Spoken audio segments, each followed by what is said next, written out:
see I'm a little extra animated today. Not that you're surprised. That's how it goes down sometimes here at DJs BrewTube. But I am extra excited today. And why is that? Because this episode, as you noted by the title, is the 4-year anniversary of DJs BrewTube. For 4 years, I've been flapping my gums, opining, digressing, and all that old shit about beer, mixed drinks, and life and beer shit.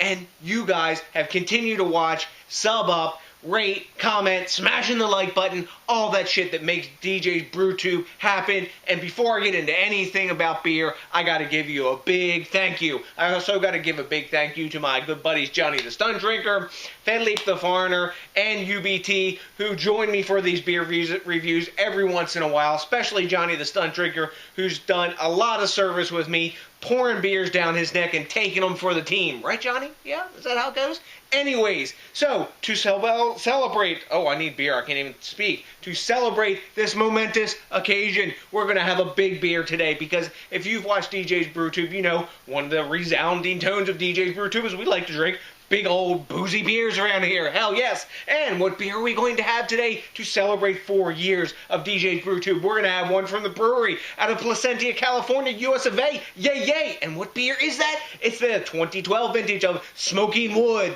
This is an Imperial Porter that clocks in at 13% ABV and between 35 and 60 IBUs. It's a retired beer. They made a later version that was aged in bourbon barrels, but I think that's also been discontinued. Now, when they brew this beer, they use copious amounts of rye malt, as well as cherry wood smoked malt, thus the smoking moniker on the bottle.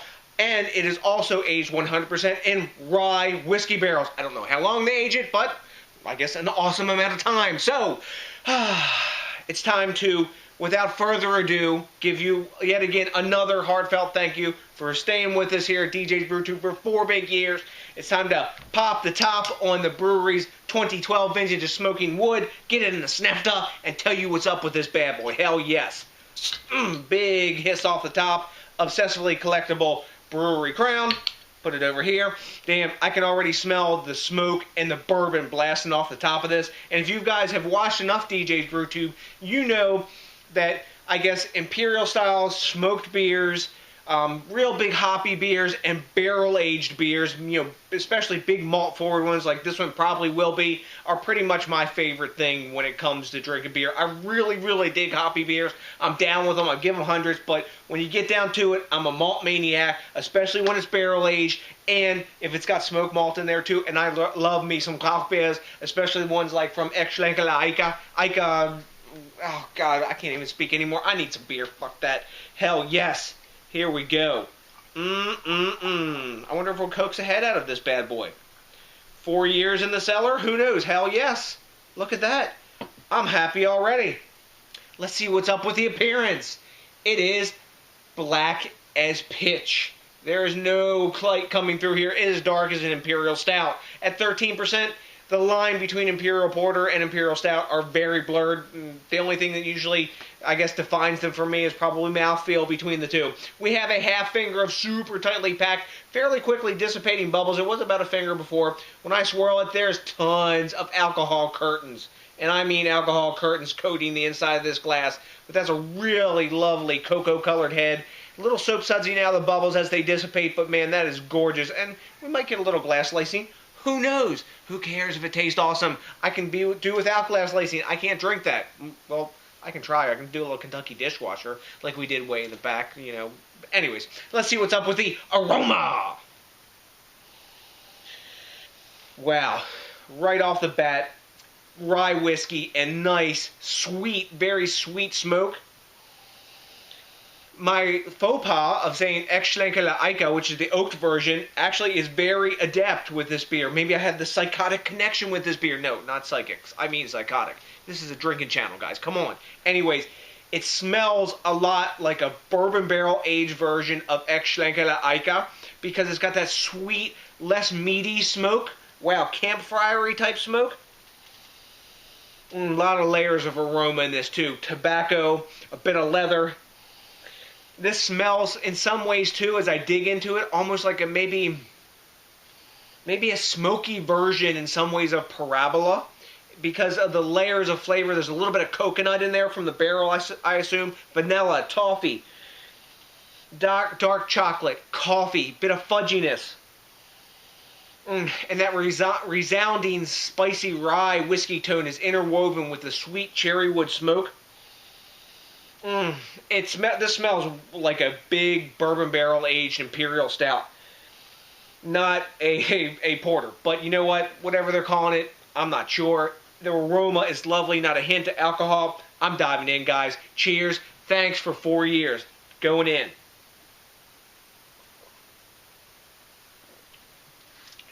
Damn. Well, hold on a minute. Wow. Man. Right up in front, you get hit with that sweet cherry wood smoke. After that, bam, the rye whiskey comes in. There's not a hint, and I mean crazily not a hint of phenolic alcohol in this, but you do get a spirit alcohol taste, and that's of rye whiskey. After that, in the middle, you get chocolate and coffee and toffee, a bit of dark fruits. Those are eclipsed in some ways by that sweet cherry wood smoke because that's actually how the back end's finished. There's a little tiny bit of earthy bitterness left. So freaking scarily smooth. Wow. The mouthfeel is a little thinner, but it's actually thicker than some imperial stouts that I've had. Some people are calling beers imperial stouts these days. They put them in a bourbon barrel and they go uber thin. For an imperial porter, you know what? Mouthfeel is like a full medium mouthfeel, and that's really where it should be. So I guess the title of imperial porter is accurate with this, but man, this is hitting all of my freaking happy buttons. It's got chocolatey malt. It's got roast, caramel, toffee, rye whiskey.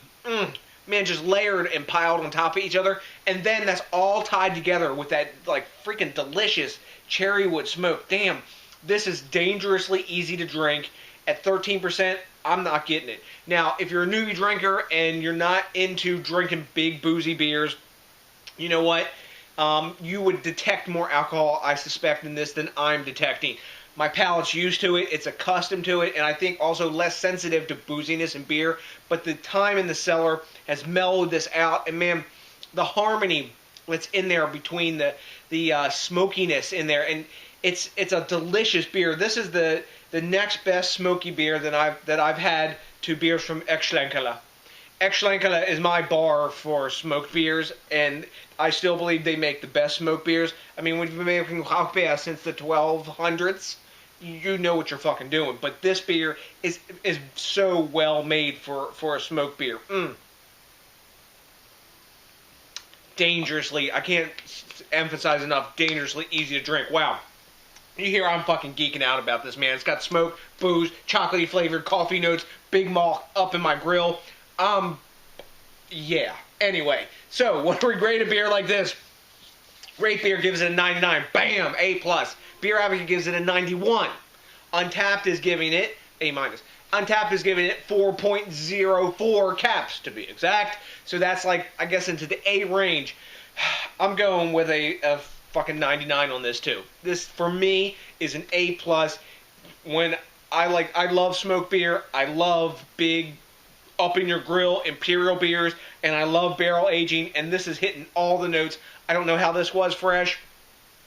I bought it new, didn't drink it because I forgot it back in the dungeon, and that's how shit goes down here in the dungeon. When you collect up a big cellar, you forget about shit, even if you log it, like I do, because I obsess on lists and things too. But damn, this beer is awesome, and it's, for me, a perfect capper for 4 years of sharing beers with you guys and enjoying this whole craft beer revolution and hobby. And even though some of the, craft beer heroes out there like Elysian and Breckenridge, etc., are getting purchased by our friends AB InBev and all that, you know what that tells us? It tells us the movement isn't going anywhere. Every year there's more breweries, independent breweries popping up. There's over 4,000 at time of this recording in 2016, and it's just growing exponentially, and the big boys can buy as many as they want, but people who have passion for beer are going to keep getting into this because it's just fucking awesome when you make something like this. If you guys have never tried homebrewing, do it. I don't really do on my homebrew videos, but I've been homebrewing for a really long time. That's really what got me into all this. back in the 90s drinking craft beer. I've gotten better at it over the years. I'm no freaking brewing ace or anything, but I know what I like, and I try to brew to that, and that's what this is. Yeah? So, you know what, guys? Like I said, I can't thank you enough for watching DJs BrewTube. I'm about ready to kick it in my chair, watch a little TV, drink the rest of this awesome freaking craft beer made here in the US of A. Yay, yay. And you know what, just contemplate what it is to do this for 4 years. Because, yeah, I haven't maybe done as many reviews as a lot of people. But you know what, at time of recording, we're over 750,000 views between beer reviews and mixed drink videos and all that stuff we do here on DJs BrewTube, because from day one we've had that whole mix of different things in the drinking world going on. We got well over 3,000 subs and a lot of really awesome beer drinking and mixed drink, community friends that you really can't replace. Whatever the numbers of views say, the YouTube, BrewTube sort of drinking community is a freaking awesome place, and there's a lot of good karma like kind of people there, and that is just awesome. So from me, Johnny The Stunt Drinker, UBT, and Philippe, who's the foreigner who's over back in France now. Who knows if he'll do another appearance, but especially for me, Johnny, and UBT, a big-ass thank you for 4 years running of DJs BrewTube. So, I got nothing at this point for you except a reminder, which is really important, is to what? Since day one, think globally, drink locally, and support the craft beer movement to help this, other beer review channels, and the diversity, which is the most important thing in choice out there in beer world, keep growing at an exponential rate. That is really kind of mission one of all of us here in the brew community. Now, isn't it? Hell yes. And if it's not, go drink some fizzy piss water. So, till then, I got nothing but a huge thank you for all you guys. A big-ass bunch of beer drinking love. And, I got, don't forget to rate, comment, subscribe, and smash that like button. Because that, along with only one bottle of Smoking Wood, is going to put my big-ass happy face on. So, till then, I got nothing for you. But you know what's coming. That's right. Are you ready for it? I got a big one for you today. Hell yes. Peace out!